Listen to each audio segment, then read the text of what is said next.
अपने संविधान में खुद लिखा है कि द डे विल कम, एक दिन आएगा लेजिस्लेचर, जुडिशरी और एडमिनिस्ट्रेशन अपनी मनमानी चलाएंगे, संविधान विल कीप नो मीनिंग।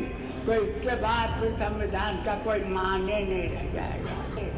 कि देश की आबरू मेरी ख्वाहिशों से बड़ी है, मेरी ख्वाहिशें कुछ भी हो, मैं अपने को मुसलमान कहूँ, आप अपने को हिंदू कहें, वो अपने को सिख कहें। सबसे निवेदन कर रहा हूँ कि सब कुछ खो देना, लेकिन इस देश के संविधान को मत खोना। वो हमारी इज्जत आबरू बनेगा, हमारी इज्जत आबरू है। माननीय अध्यक्ष, आप बोलिए 1996 से इस सदन में हम आ रहे हैं। हमने किसी सदस्य को उसकी पॉलिटिकल पहचान से नहीं जाना।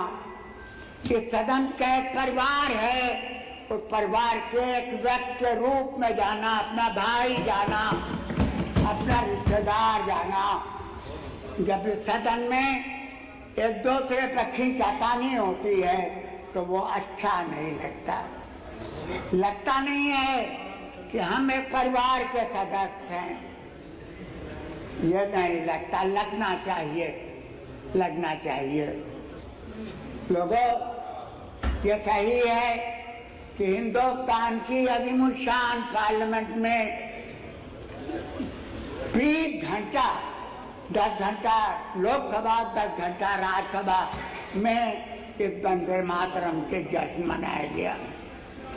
यहाँ भी हम मना रहे हैं, लेकिन मुझे भय लगता है कि जश्न के पीछे कहीं कोई बहुत बड़ा हादसा तो न हो जाए।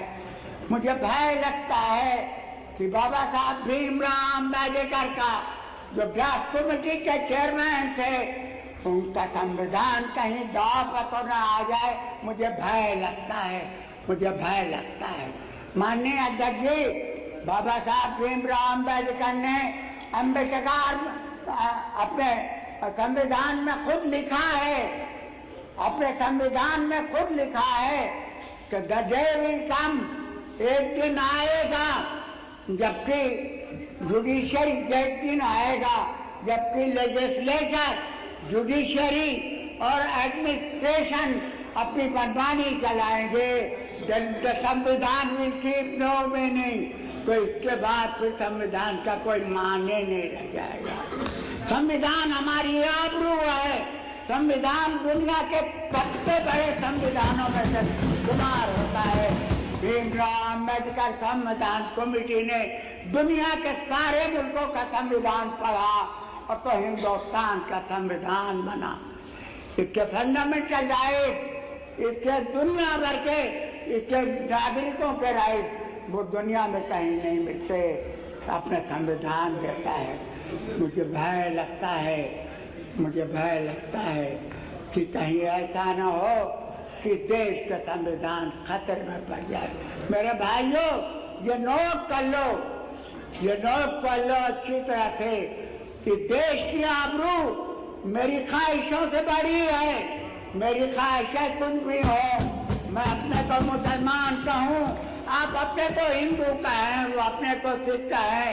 ये छोटी बातें हैं। देश का संविधान सबसे बड़ा है।